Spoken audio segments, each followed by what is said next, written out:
Hello, everybody. This is Robbie Parker, and I'm going to be doing my Q&A. This is something I'm wanting to start doing maybe every couple months and stuff. I would do it once a month, but I just can't guarantee that I'll be able to every month and everything because I was planning on trying to do one once a month and stuff like I used to do on my old channel, but I'm at least going to do it every couple months or so. And this month I had put it on YouTube and on here that I was doing a Q&A to try to get questions and stuff, and I didn't get any on YouTube. I think the algorithm just isn't really showing some of my posts yet because it's still a new channel and everything. So, but I did get quite a few on Facebook, so I'm going to go ahead and do them and everything. So first up is my friend Ty Jensen, who I hope to eventually collaborate with. He's a pretty cool buddy. Um, he put, "Have you watched any movies three times in the cinema?" And yes, I have. I've actually seen. There's quite a few movies I've actually seen more than three times in the cinema because uh, there was a cinema here that I used to go to that I would call the dollar movies, where every day the movies were $1 before six and $1.50 after six, and like on Tuesdays they were 50 cents. So I would go there all the time when I was a kid and teenager, and sometimes I would see movies that I loved multiple times in the cinema, and that's where a lot of my love for the cinema started.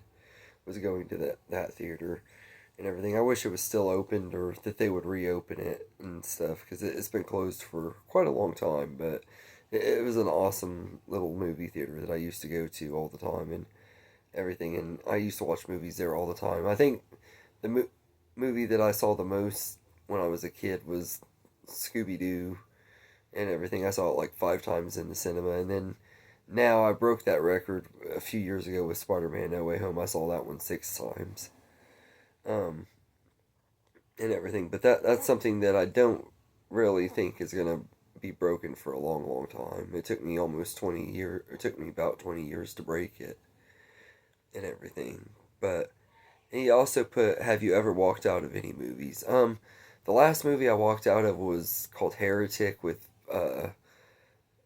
um with Hugh Grant, and I don't think that that movie was necessarily going to be a bad movie. I didn't walk out because I was disliking it. It was because I had dozed off, and I had plans to see another movie right after that one with a friend, so I was just kind of there passing up time and everything. And since I had fallen asleep, I was like, you know what, I'm not going to finish this because I don't know what's going on and everything, and I don't want to ruin my first time seeing this movie because I fell asleep. So I just left and everything. And I haven't got around to rewatching it and giving it a full shot and everything, but I do want to give it one eventually because I didn't give it a fair one and everything. But that's really the only time. There's been other times I've almost walked out of movies. I think there might have been one. I think The Crazies is the other one that I walked out of, and then I ended up going to see the movie Due Date, which ended up becoming one of my favorite comedies of that year and everything. So back in 2010 and everything. So I think it was Due Date or Cop Out, which Cop Out wasn't one of my favorite comedies, but it was still better than The Crazies.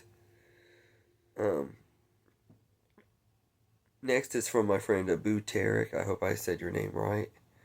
Um, you put, "Name a film or TV series you've refused to watch due to having a certain actor or actress." Most of the time, if I know that Jason Clarke is going to be in a movie, I try to avoid it just because he's one of those actors that I just can't stand. He gets on my nerves really bad, and I just don't really like him. So I would definitely say him. And but the one that I usually always avoid is Amber Heard. If I know she's in the movie, it takes my excitement away, and I usually won't watch it unless it has somebody that I really, really like or it's connected to something I like the first Aquaman movie being connected to the DCEU. I watched that one because of that and everything, but I just can't stand her and everything. I couldn't from the moment the thing started coming out with Johnny Depp. I knew she was lying and stuff, and I can't stand Amber Heard. Next is from Big D, my good friend Big D from Big D's Entertainment Rankings and Reviews. We do collabs all the time. We've been collabing on Pixar movies and got some other ones planned out here pretty soon and everything. But he put, "What's the worst film of all time in your opinion?" Um, That would be the Lion King remake. To me, it's just everything that's wrong with Hollywood and everything. Like, the story is okay and everything because it's the exact same story as the first one, just told a lot poorer and everything. It's not really necessarily the story that's wrong with it. It's just the fact that it even exists is just it's what's wrong with modern Hollywood. They're remaking movies that don't need to be remade, doing them shot for shot so they feel like they have no point whatsoever, and it had no emotions. The lines and stuff, they were so photorealistic they didn't have any expressions, which also I feel like it isn't even true to real animals and stuff because animals can make facial expressions, maybe not the same extent that humans do in the way they did in the original Lion King and stuff, but I feel like even the Mufasa movie was able to get the facial expressions down better. So I will say Mufasa was a step up from this one, but I really did not like the remake at all, and I'd care less to ever watch it again and everything. So that one's definitely my worst. He put, is there any films coming out this year that you want to avoid seeing? Um, I'm trying to think. There aren't really anything in particular. I'm probably gonna avoid seeing The Strangers Chapter 3 just because I haven't seen the first two. But that's mainly the main reason is I just haven't seen the first two. If I see those two and I like them enough, I'll definitely. Well, even if I do see both of them, I'm gonna want to see how it ends, even if I don't like them and everything. So eventually, I might at least see those. But there isn't really anything that I can think of off the top of my head that I'm trying to avoid seeing and everything. Maybe the Moana remake. I might try to avoid seeing that just because it's like the Lion King remake. It's pointless and everything, but it does have The Rock in it, and I'm a huge fan of him, and I do love him as Maui. So it's I'm really kind of mixed on whether I want to avoid it or go see it. I guess I'll see more of what the trailers look like, but I know as soon as I see The Rock as Maui in those trailers and see his face and stuff, I'm gonna be like, okay, I gotta go see this. But I don't expect it to be good. And then he put, since we recently lost Catherine O'Hara, what's your favorite film of hers? Oh yeah, she was a great actress. I absolutely loved her, and I did, and I come to realize I always knew that I liked her a lot because she was in movies that I grew up with, like Beetlejuice, Home Alone, A Series of Unfortunate Events, The Nightmare Before Christmas, which I knew she did voice work in that one, but she also did voice work in like Over the Hedge, The Wild Robot, and other movies too that I didn't know and everything. She always played the loving mom character and everything, and even in Home Alone, where like the parents aren't the best parents because they forget their kids, she brings a lot of heart to it and makes you still feel bad for her and want root for her to get back to her kid and stuff. And she was kind of one of the big pieces of the heart of Home Alone and everything. So I would probably say the Home Alone movies are my favorites. I say the second one's my favorite movie out of the two, so I guess I would go with that one and everything. But I also really loved her in the Beetlejuice movies, and I thought she really stood out in Beetlejuice, and everything. So I love her in both of those franchises and stuff and everything. And she was a great actress. She's gonna be sorely missed and everything. But I also really loved her in A Series of Unfortunate Events and felt like she was very underrated in that. Um, Next is my friend Tanya Jameson, who is not just a friend, she's my cousin in law. Um, she put, what is your favorite type of music? My favorite type of music is probably pop. I listen to a little bit of everything, but pop is the genre that I tend to go to the most, although I listen to Disney music a lot. I like Southern gospel music a lot. And I really like country music quite a bit and stuff. Those are my main go to ones are pop, country, classic country, not the new stuff and everything. And I don't like pop country, like most of it. I like some, but not most of it and everything. And most of the pop country I like is like stuff from the 90s and early 2000s and everything. I don't like much stuff past 2006 and everything. There's a few songs here and there that I like, but I haven't really kept up with country music though. Like I have pop music and stuff, and like like I said, I like Southern gospel and a few other ones. Then she put, if you could get a sequel you always wanted, what one would you choose?